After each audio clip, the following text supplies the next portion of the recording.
Video opens with you sitting comfortably, maybe with a slightly exaggerated anxious look on your face, clutching a pillow or wringing your hands. Then, you suddenly break into a wide, warm smile. So glad you're here. Let's talk about something that a lot of us know a little too well: anxiety. You know that feeling, right? Your heart starts doing the Macarena.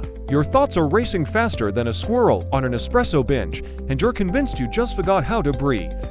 It's not fun. For years, I tried everything. Deep breathing, meditation, yoga, and they're all great. But sometimes, when your brain is throwing a full-on panic party, sitting still and saying "Om" feels like trying to put out a bonfire with a squirt gun. It just wasn't cutting it, so I stumbled upon a different approach. A method so simple, so weird, and honestly, so ridiculous that it actually works. I call it the ridiculous refrain. Okay, stick with me here.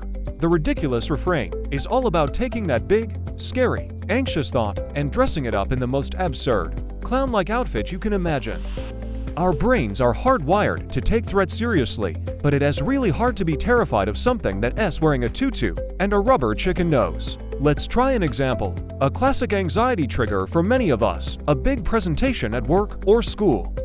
Your brain starts screaming, "You're going to mess up. Everyone will think you're an idiot. They're all going to laugh at you." Standard stuff, right? It feels huge and heavy. Now, let's reframe it. Instead of a serious, judgmental audience, picture them all in their underwear, but not just any underwear. No, we're talking bright yellow polka dot boxes, granny panties with kittens on them, maybe a loincloth or two for good measure.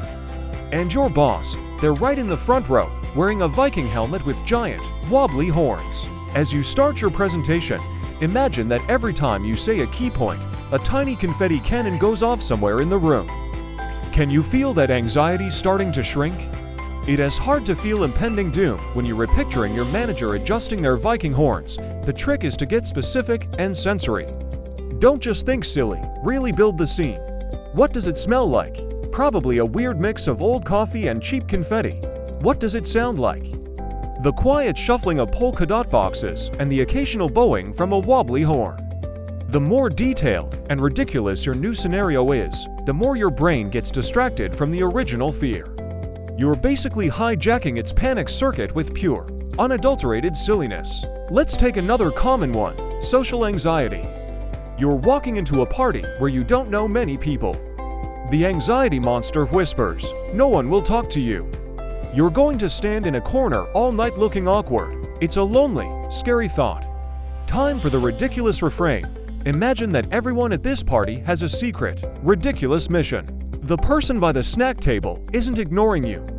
They are a secret agent trying to determine if the guacamole is an alien life form. The group laughing loudly in the corner. They're practicing their best evil villain laughs for a local theater production. And your mission, should you choose to accept it, is to count how many people are wearing the color blue, because the fate of the free world depends on it. Suddenly, you're not an awkward outsider. You're a spy on a mission. It changes your entire perspective from "I'm being judged" to "I'm an observer in a hilarious, secret play." This isn't about ignoring the anxiety. It's about playfully mocking it until it gets bored and leaves. You can apply this to literally any anxious thought. Worried about a first date? Imagine your date has a tiny, invisible parrot on their shoulder that repeats everything they say in a high-pitched squeak. Anxious about a weird noise your car is making? Picture tiny gnomes in the engine, having a heated argument over who misplaced the magical wrench. You had it last, Norman did not. Sparklebeard. The beauty of this is that you can't do it wrong.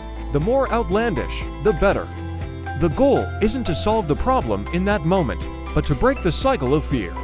When you're caught in an anxiety spiral, your logical brain shuts down. Laughter and absurdity are like a secret key that unlocks it again. It gives you that little bit of space, that gasp of air you need to remember, "Oh, right?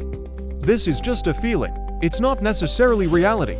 Now, I want to be super clear about something. This is a fun tool, a coping mechanism for those everyday waves of anxiety. It's not a replacement for professional help. If you are dealing with severe anxiety, please talk to a therapist or a doctor. Seeking professional help is one of the strongest and bravest things you can do for yourself. Think of this technique as one more tool in your mental wellness toolkit, right alongside things like therapy, exercise, and good sleep.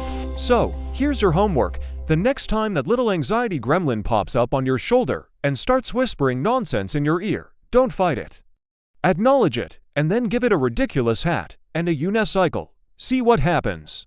You might be surprised at how much power a little bit of laughter has to chase away the shadows. Let me know in the comments below what your most anxious thought is, and let's try to give it a ridiculous reframe together.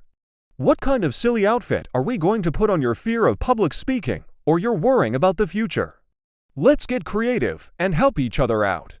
Thank you so much for hanging out with me for my very first video. It means the world to me. If you enjoyed this and want to explore more weird and wonderful ways to navigate this crazy thing called life, please hit that like button and subscribe to the channel. It really helps a new creator like me out. Stay silly, stay kind to your mind, and I'll see you in the next video. Bye.